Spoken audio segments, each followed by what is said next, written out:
Welcome to Big News for the week that began last Wednesday, March 9th, and ended today, Tuesday, March 15th. I'm Michael McCarthy. I'll be your rodeo clown, distracting the bigger, more angry news items away from the dazed and confused hillbillies who have been tossed onto their asses.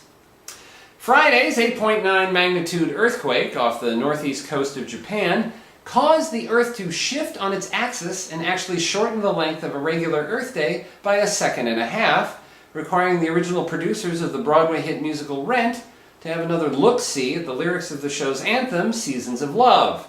Whereas the cast used to sing 526,600 minutes, how do you measure a year? That number will have to change to 526,593 give or take minutes in order to maintain Broadway's rigorous standard for scientific accuracy, except in the case of singing cats. Rescue efforts in the Japanese town of Notori were hampered by severe Japanese politeness, so much so that the government had to enact emergency legislation in order to speed things up with a couple of face-saving shortcuts. Whereas before, a rescue worker might find himself saying, wishing to not cast dispersions upon you or your honorable ancestors, my colleague and I, working shoulder to shoulder against the onslaught of the manifestation of the universe revealing its ultimate plan, ask your kind permission to liberate you from the inconvenience of the 6-story building resting upon your chest with no shame or judgment, honorable sir. Now, because of emergency legislation, they're able to just shout, "Grab the rope!"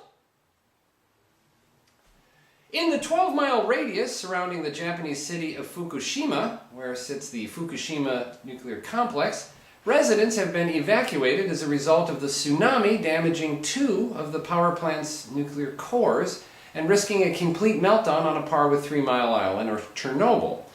Beyond the 12-mile radius, rescue workers sift through the debris for evidence as to why the world should, in any way, shape, or form, reconsider nuclear power as a viable alternative for future energy needs.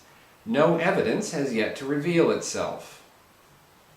Warner Brothers finally called it quits and fired Charlie Sheen after he not only bit the hand that fed him, but severed the hand that fed him from its arm, then cremated the severed hand, and then mixing the resulting ash in with some high-octane Colombian cocaine, snorted the whole mixture after a healthy breakfast of tiger's blood before he ran off to his warlock lesson.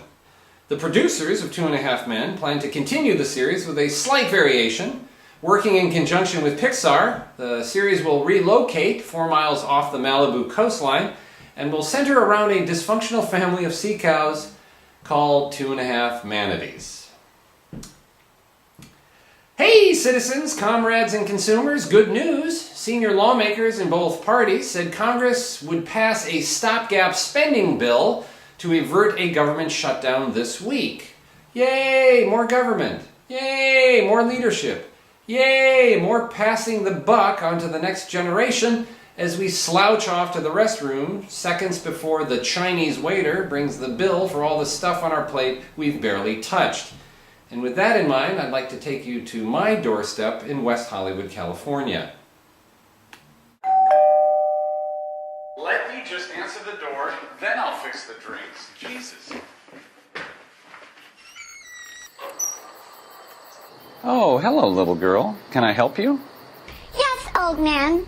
You can begin by taking responsibility for the huge, colossal mess your generation's short-sightedness has caused. I'm sorry? I'm talking about the deficit, motherfucker! Little girl, you ought not talk like that. Oh, and you ought to not have shit for brains, asswipe! Little girl, does your mother know that you talk like that? No. My mother's as self-obsessed and narcissistic as you are, dickweed. It's all about comfort. She has no savings, she's got hep C, and she's always shit-faced by 3 p.m. So, what do you want? Well, my name is Caitlin Barnell, and me and my friends are going door to door to collect money for the deficit that your generation has racked up. So we have a chance. And it's important that we move quickly before most of you die as a result of the hedonistic lifestyle you pursued with such abandon. Well, how much do you want? Need. I believe the right word is how much do you need. All right, how much do you need? Well, let's see. The U.S. debt is currently $11.4 trillion, which means, give or take, it's about $40,000 per citizen. And no checks. Please. For big news, I'm Michael McCarthy. Thank you so much.